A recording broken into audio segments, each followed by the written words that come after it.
baahinta aroornimo qodobadaan idinkugu haya saaka iyo qubanaha Barrow Showna waxaa ka mid ah khiyaaray dowladda Mareykanka ayaa ku dhow gantaalaha Tomahawk inay siiso dowladda Ukraine isla markaana qayb ay ka noqdaan gantaalahaasi dagaalka u dhaxeeya labada wadan. Arrintani waxaa soo jeediyay waaxda dagaalka ee Pentagon-ka ee wadanka Mareykanka waxaana ay ku xiran tahay go'aano uu ka gaaro madaxweyne Trump oo la sheegay mowqifkiisa inuu wax badan iska bedelay sida uu la dhaqmi jiray wadanka Ruushka. haddaba gantaalka Tomahawk ee la siinayo dowladda Ukraine haddii uu Trump uu saxiixo magaalooyinka ay garaaci karaan ee wadanka Ruushka maxaa ka mid ah go'aamada uu sidoo kale qaadan karo madaxweynaha wadanka Ruushka Vladimir Putin maxay noqon karaan warbixin ayaan idinkaga hayaa arrintaas oo ay saaka si weyn u qaada dhigayaan warbaahinta Mareykanka oo arrimahaasi ka faalloonaya. madaxweynaha wadanka Mareykanka Donald Trumpna waxa uu diiday faahfaahin dhameystiran inuu ka bixiyo qorshaha tijaabada nuclear-ka ee uu doonayo wadankiisa inuu ku dhaqaaqo. dhamaadkii qarnigii hore ee Mareykanku tallaabadan oo kale uu qaaday laakiin walaac ay wadnaha farta ku hayaan dowlado ay ka mid yihiin Ruushka iyo Shiinaha. haddaba muxuu Trump u qarinayaa qorshaha cusub ee tijaabooyinka uu amray wasaaradda dagaalka ee wadankaasi?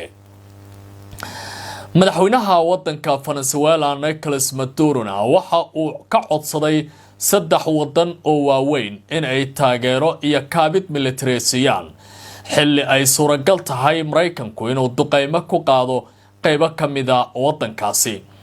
Venezuela waxay ka mid tahay dalalka ay sida weyn isku hayaan dalka Mareykanka. haddaba muxuu ka codsaday Ruushka? maxaa jeenaha hor yaala? maxayse tahay waxyaabaha laga codsaday wadanka Iran? ergey ka socda dowladda Mareykanka oo la dagaalamaya arrimaha maaliyadda dhinaca argagixisada iyo dowladaha taageera ayaa booqan doona bariga dhexe. dhowr dowladood oo ay ka mid tahay Turkiga ayaa lagu qalqaalin doonaa inay qayb ka noqdaan cadaadiska la saarayo wadanka Jamhuuriyadda Islaamiga Iran. Erdogan suuragal ma tahay tallaabadaasi inuu ku milmo? warbaan idinkaga hayaa arrintaasi oo wargeysada qaar saaka ay qorayaan. intaa waxaan raaci doonaa inta aan wada joogno madaxweynaha wadanka Turkiga Recep Tayyip Erdogan ayaa markii ugu horeysay banaanka keenay hubka nuclear-ka oo ay qarinaysa nidaamka Israel. waxa uu ku yiri dowlad haysata nuclear-ka adduunka ayaa haatan doonaya inay iska dhigaan mid daacad ah oo si siman ula dhaqmaya Falastiiniyiinta. dhinaca kale waxa uu ku dhawaaqay inuu diyaar u yahay in shacabka Falastiiniyiinta gaar ahaan magaalada Gaza uu garab dhameystiran haddii ay military dhaqaalaba noqon lahayd inuu siiyo. khiyaaray qodobadaas ayaan ku faaqidayaa barnaamijka aroornimo ee maanta. ha hilmaamina YouTube-ka inaad subscribe tirahdaan muuqaalka. ma ogtahay in Dr. Shaafici Aadan Dirir loo aqoonsaday dhakhtarka ugu wanaagsan qaliimada dalkeena Soomaaliya ahna dhakhtarkii ugu horeeyay ee wax ku qala qalabka casriga ah ee laparoscopiga ama laserka. maalin waliba wuxuu heegan kugu yahay isbitaalka Shaafici ee magaalada Muqdisho ee hore u gaar. aan ku horeeya wadanka Mareykanka waaxda difaaca ee Pentagon-ka loo yaqaano ayaa ku dhawaaqday in ay diyaariyeen gantaalaha Tomahawk ee la siin lahaa dowladda Ukraine ee dagaalka kula jirta wadanka Ruushka. inkasta oo tallaabadan markii hore ay aqbaleen military ahaan in gantaalahaasi lagu wareejiyo dowladdaasi Ukraine iyo Kiev, haddana waxaa arrintaasi isbedel siyaasadeed uu ku yimid Trump kadib markii wicitaan uu horey uga helay madaxweynaha wadanka Ruushka Vladimir Putin, taasi oo qasabtay in Mareykanka gaar ahaan Trump uu qaato xaalad dhexdhexaadnimo ah isla markaana uu doonayay in Trump iyo waliba Putin ay ku kulmaan Budapest oo ah wadanka Hungary. laakiin hadda mowqifyada Trump ayaa la leeyahay wax badan ayaa iska bedelay. qorshahaasina waxa uu u muuqdaa in uu noqon doono hadda mid hirgala. sida uu qorayo telefishinka CNN, ila ka tirsan Mareykanka iyo qaar ka mid ah kuwa Yurubyaan ah ayaa u sheegay telefishinkaasi in wasaaradda dagaalka Mareykanka ee Pentagon-ka ay siisay aqalka cad ogolaashiyo hordhaca oo ku saabsan in Ukraine lagu wareejiyo gantaalo Tomahawk ah oo ah kuwa aad u dheer isla markaana gaaraya masaafo aad u durugsan. Pentagon-ka ayaa qiimeyn ay sameeyeen waxay ku ogaadeen in bixinta gantaalahan aysan hoos u dhigi doonin kaydka difaaca Mareykanka. Sidaas darteed waxay arrintan u gudbiyeen madaxweyne Donald Trump si uu uga bixiyo go'aankiisa kama dambaysta ah ee ku saabsan arrimaha siyaasadda iyo dagaalka dhaqdhaqaaqyadaasi haatan la doonayo. dhinaca kale wararka qaar ayaa tilmaamaya in Trump uu haatan ay suuragal tahay tallaabadaasi in sida ugu dhaqsiyaha badan uu qaado. warbixintu waxay sheegaysaa in Trump uu hore u muujiyo furfurnaan in fikradaasi la qaato ah, laakiin uu markii uu la kulmay madaxweynaha wadanka Ukraine Volodymyr Zelensky kulankaas oo ka dhacay aqalka cad uu Trump mowqifkiisa dib uga laabtay. Trump ayaa markaas yiri ma doonayno in aan bixino waxyaabaha aan u baahanahay ee aan dalkeena ku difaacayno waa Mareykanka, isagoo markaasi ka laxajaclaystay in dalkaasi Ukraine uu gantaalahaasi siiyo. waxaa la sheegay Zelensky in uu aad ugu cadaadiyay xilligaasi Trump in gantaalaha lagu wareejiyo, isla markaana ay suuragal noqon karaan haddii tallaabooyinkaasi la qaado in dowladda Ukraine ay duqeyn karayso saldhigyada tamarta iyo shidaalka ee wadanka Ruushka. haddaba maxay yihiin gantaalahan Tomahawk? maxaysa ku soo kordhin karaan awoodda difaaca wadanka Ukraine haddii dowladda Mareykanku ay ku wareejiso? gantaalka Tomahawk waxa uu leeyahay riddo fogaanshiyo ah oo qiyaastii gaari karaysa 1600 oo kilomitir, taas oo ka dhigan in uu gaari karayo haddii lagu wareejiyo dowladda Ukraine goobo istiraatiiji ah oo gudaha wadanka Ruushka ah sida magaalada caasimadda ah ee Moscow iyo St. Petersburg oo ka tirsan wadankaasi ahna magaalooyinka sida weyn dalka Ruushka u horumarsan. tani waxay keeni karaysaa baa la yiri in madaxda Yurub qaarkood ay rumaystaan in Washington hadda aysan jirin sabab ay ku diidi karaan gantaalkaasi in lagu wareejiyo dowladda Ukraine. telefishinka CNN ayaa sheegay in Trump si lama filaan ah uu u bedelay go'aankiisii maalin kadib markii uu wacay madaxweynaha wadanka Ruushka Vladimir Putin, xilligaasi oo ay suuragal ahayd gantaalkaasi in lagu wareejiyo dowladda Ukraine. Putin ayaa uga digay Trump in haddii Mareykanka uu siiyo gantaalka Tomahawk kuwaasi oo awood u leh in ay ku dhuftaan magaalooyin waaweyn ee Ruushka oo aysan waxba ka bedeli doonin natiijada dagaalka, balse ay dhaawici karayso xiriirka u dhaxeeya Moscow iyo Washington, taas oo qalqal gelisay madaxweynaha wadanka Mareykanka go'aankii uu qaadan lahaa. go'aanka wali waa sugan yahay ay leeyihiin khubarada qaar. inkasta oo Trump uu hadda hakad geliyay bixinta gantaalkaasi, haddana ila Pentagon-ka ah waa waaxda gaashaandhigga Mareykanka waxay sheegayaan in qorshaha bixinta hubka la diyaariyay si loo dhaqaajiyo baa la yiri isla markiiba haddii Trump uu bedelo go'aanka uu hadda ku taagan yahay. warbixintu waxay sidoo kale tilmaamaysaa in Trump uu ka niyad jabay Putin, isla markaana uu baajiyay shirkii uu la gaari lahaa dhowaan ama uu kula qabsan lahaa ama uu kula kulmi lahaa haddii aan si kale u iraahdo dalka Hungary. taa bedelkeeda waxa uu ku dhawaaqay Trump in cunaqabatayn lagu soo rogo dheeraada wadanka Ruushka. xiisada u dhaxaysa wadamada Mareykanka iyo Venezuela ayaa haatan u muuqatay inay cirka isku sii shareerayso, iyadoo dowladda Mareykankuna ay tilmaantay inay suuragal tahay in bartilmaameedyo weerar ah lagu samayn karo gudaha wadankaasi Venezuela. taa bedelkeeda madaxweyne Nicolas Maduro oo ay hadda ishayaan Trump hogaamiyana wadankaasi ayaa codsi military u diray oo degdega 3 wadan oo kala ah wadamada Iran, Ruushka iyo Shiinaha, waxaana uu ka codsaday Ruushka inuu ku wareejiyo qalabka lagu dayactirayo diyaaradaha dagaalka ee wadankaasi iyo raadarada ka hortaga waxyaabaha hawadaasi soo gala iyo waliba qalabka qabta gantaalaha lagu soo tuuri karo wadanka Venezuela. Maduro ayaa sidoo kale ka codsaday wadamada Shiinaha iyo wadanka Iran in ay ka taageeraan diyaaradaha aan duuliyaha lahayn ee weerarka qaadi karaya si ay qayb uga noqdaan hanaanka difaaca ee wadankaasi. maalmihii ugu dambeeyay militariga wadankaasi Mareykanka gaar ahaan kuwa badda ayaa dhowr bartilmaameed ka fuliyay qaybo ka mid ah biyaha waddankaasi ku dhow iyadoo la sheegay in laga hortagay doomo siday waxyaaba muqaadaraad ah oo halis ku ahaa waddanka Mareykanka iyo amniga qaranka guud ee dalkaasi. inkasta oo dowladda Venezuela haatan ay muujinayso walaac ballaaran oo ay ka qabto inay la kulanto weerar uga yimaada dhinaca Mareykanka, haddana waxa ay Trump uu arrintaasi wax laga weydiiyo ku tilmaamay in marnaba aanay hadda u go'aansanayn in uu qaado weerar bartilmaameedyo ah oo dhammaystiran, balse go'aankaasi uusan weli si dhammaystiran u gaarin.